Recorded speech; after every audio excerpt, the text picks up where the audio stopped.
말씀.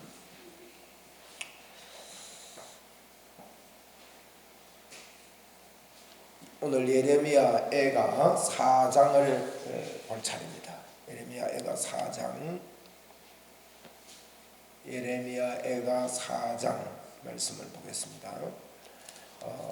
4장은 3장에 이어지죠. 3장 뒤가 4장이니까 3장에서 우리가 3장까지 볼 때 예레미야가 이제 예레미야 애가는 예레미야서의 총 요약이다 보시면 됩니다. 예레미야서의 총 요약이다.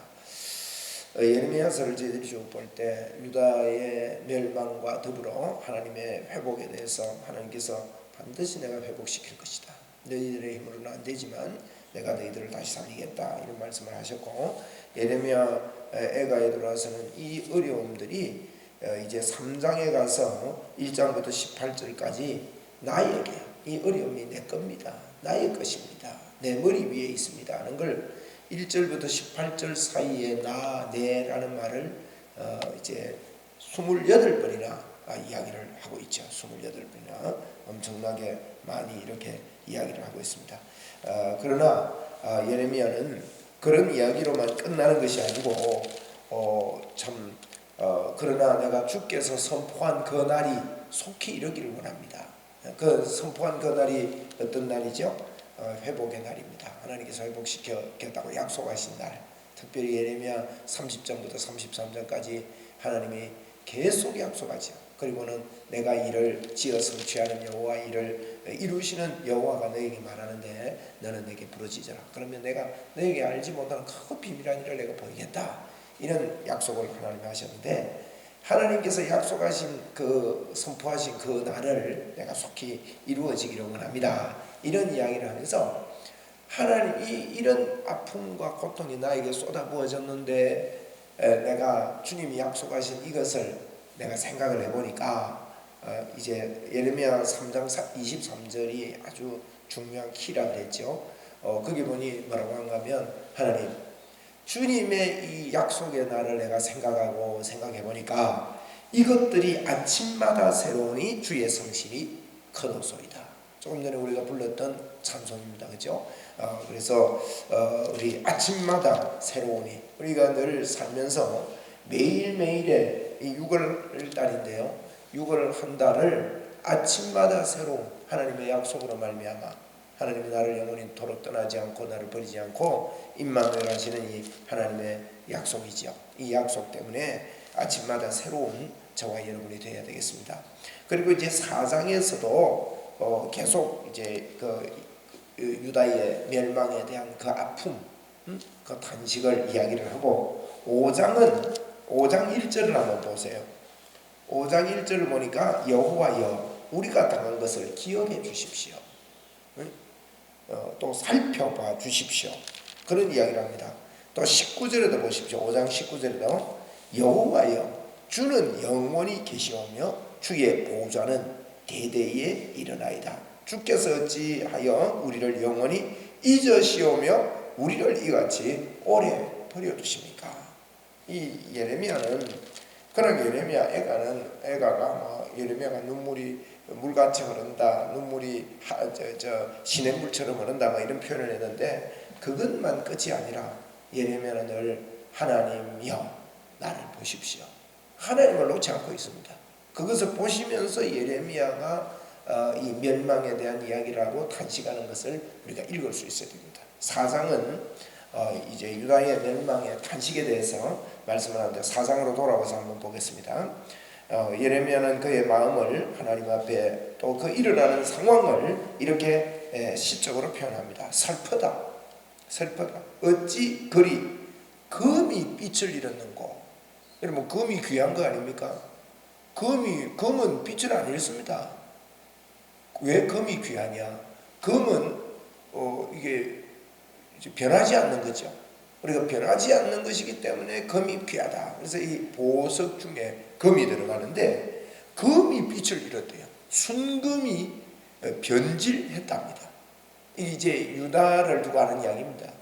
하나님의 백성 유다가 하나님 앞에 이 금 같은 존재인데 이렇게 망할 수 없는 자가 하나님의 백성이 이렇게 어려움을 당했습니다. 2절에도 순금에 비할 만큼 보배로운 시온의 아들들이, 그러죠. 시온의 아들들은 하나님의 아들들이 순금에 비할 만큼 이런 아들들이 어찌 그랬습니다. 어찌 1절에도 슬퍼다 어찌 그리 어찌라는 말이 나오죠. 이 어찌라는 말은 탄식입니다. 그죠? 어찌 그리 토기장이가 만든 질 항아리 같이 여김이 됐단 말이에요. 금인데 귀한 금인데 흙덩어리처럼 그렇게 여김을 당했습니다 라는 표현을 합니다. 보세요. 3절에는 뭐랍니까? 덜 깨도, 이 무슨 말이냐, 덜 깨도 지 새끼 귀한 줄 알고 이제 젖도 먹이고 이렇게 하는데, 내 딸 내 백성은 잔인해서 마치 광야의 타조 같도다. 젖먹이가 목말라서 혀가 입천장에 붙었으며. 여러분, 애는 태어났는데 애가 젖을 빨 수가 없다. 입천장이 입에 들어붙었다. 어린 아이들이 떡을 구하나 떼어줄 사람이 없다. 너무 비참한 일이죠. 안타까운 일이죠. 5절에 맛있는 음식을 먹던 자들이 외롭게 거리거리에 있으며, 붉은 옷을 입고 자라난 자들이 이제는 걸음더미에 있다. 이런 표현을 하고 있습니다. 6절에 전에 소돔이 사람의 손을 대지 아니하였는데도 순식간에 무너졌더니만, 여러분 소돔과 고모라가 불이 쏟아져서 무너졌지 않습니까? 이제는 딸 백성의 죄가 소돔의 죄악보다 더 무겁다는 거예요. 8절에 보세요. 이제는 그들의 얼굴이 숯보다 검고 그들의 가죽이 뼈에 들어붙어 버린 거예요. 그러니까 막대기같이 말라버린 겁니다. 어느 거리에 쓰는지 알아볼 사람이 없을 정도로 이런 고통과 이런 아픔이 유다에게 있습니다. 그러면 이런 고통과 아픔과 그의 범죄로 인해서 이게 이제 누구를, 여러분 크게 성경 전체를 보면 제가 그런 말씀을 자주 드리는데요. 유다는 우리가 이렇게만 보면 안 됩니다. 유다는 하나님 잘 섬겼으면 안 망할 텐데 이렇게만 보면 안 됩니다. 유다는 망할 수밖에 없다는 거예요. 이스라엘은, 이 땅의 이스라엘과 유다라는 나라는 망할 수밖에 없다. 스스로 지킬 능력이 없습니다. 유다는 망해야 된다는 것입니다. 이걸 누구를 상징하느냐? 예수님을 두고 하는 이야기입니다. 여러분 이게 그냥 이렇게 보시면 안 돼요. 예수님이 우리 죄를 위해서 십자가에서 이처럼 고통을 당하고 이처럼 유다의 멸망 그 자체는요, 예수님이 십자가에서 우리를 위해서 죽으심의 그 아픔과 고통이 얼마나 철저하고 크냐 하는 것을 역사를 통해서 보여주는 것입니다. 이 그림자입니다. 유다가 이렇게 멸망합니다. 유다는 여러분 망해야만 합니다. 우리 인간은 죄로 인해서 영원한 멸망을 받았던 그런 존재죠. 이 가죽이 이렇게 얼굴이 숯보다 그만. 9절에 보세요. 칼에 죽은 자들이 줄여 죽는 자들보다 낫다는 거예요. 그 칼에 미리 죽어버리면, 칼은 한 번만에 죽잖아요.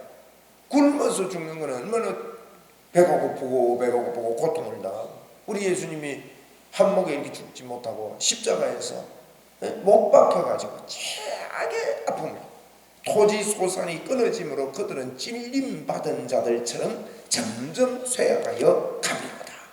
딸 백성이 멸망할 때에 10절에 보세요. 자비로운 부녀들이 자기들의 손으로 자기들의 자녀들을 어떻게 했다고요? 삶아 먹었다니.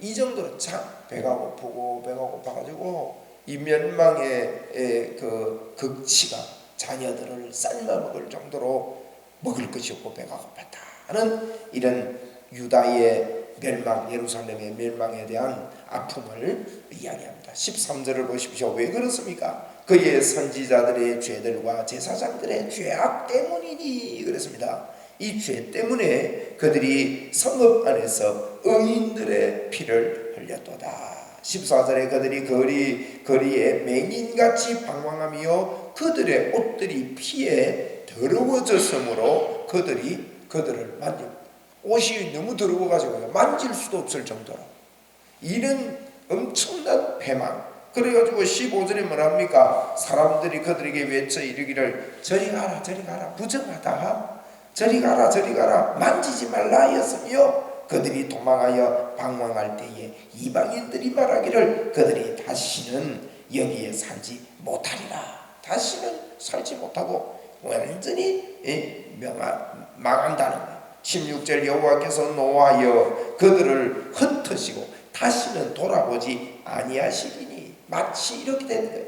다시는 부활이 없고 다시는 살지 못할 것 같은 완전한 멸망과 패망을 말씀합니다.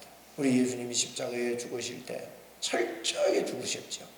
다시는 살 수 없고 다시는 일어날 수 없는 그와 같은 모습으로, 그래서 사람들이 예수님을 조롱하고 침을 뱉고 주먹으로 얼굴을 치고 하나님의 아들아 누가 니를 때리더냐, 마치 유다가 멸망할 때 그렇게 아름답던 유다, 금 같은 유다가 어찌 그리 망했는고 하듯이 우리 예수님이 네가 하나님의 아들이냐, 십자가에서 내려와 봐라. 옆에 있는 강도까지도 조롱하고 비난하고 업신여겼듯이 저와 여러분을 위해서 우리가 그렇게 멸망당해야 될 이 유다를 보면서 이 유다의 멸망은 우리 인간이 받아야 될 마땅한 그런 멸망과 저주입니다. 받았던 저주입니다. 그런데 우리 예수 그리스도를 통해서 회복되는 그것이, 여러분 이 예레미야가 이야기하는 이걸 내가 생각을 하니까, 이 고통 가운데도 이걸 생각하니 3장 23절에 아침마다 새롭고 늘 새로우니 주의 성실이 큽니다. 오늘도 우리가요 주님의 큰 은혜 앞에 우리가 우리를 돌아보면 오늘도 실망할 수밖에 없습니다. 여러분 예수 믿는 것은 절대 우리를 보고 예수 믿는 게 아닙니다. 나를 보고 예수 믿는 게 예수 믿는 게 아닙니다. 많은 분들이요 나를 고치려고 예수 믿어요. 나를 고치려고 예수 믿는 것은 예수 믿는 게 아니다. 예수님을 믿는 게 예수 믿는 거예요. 예수님이 해놓은 것, 예수님이 나를 어떻게 해놓았느냐, 그걸 철저히 믿고 그게 감격하고 그게 감사하는 게 예수 믿는 거지.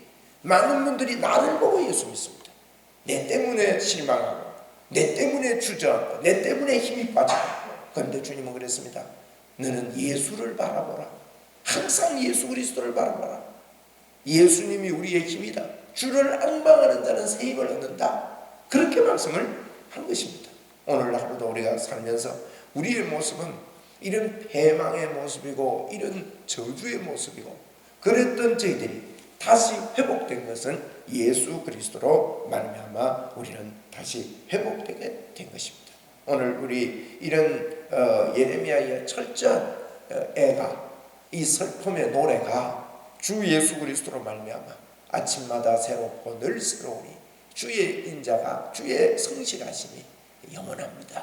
주는 믿을 만한 분입니다. 믿으신 분입니다 하는 그런 고백이 여러분 속에 늘 흘러넘치기를 주의 이름으로 축원하고, 6월 한 달 동안 여러분 또 그게 우리 한평생이 돼야 되겠죠. 늘 아침마다 새로운 힘을 얻는 그런 삶을 사십시다. 기도하시고 자유롭게 돌아가시기 바랍니다.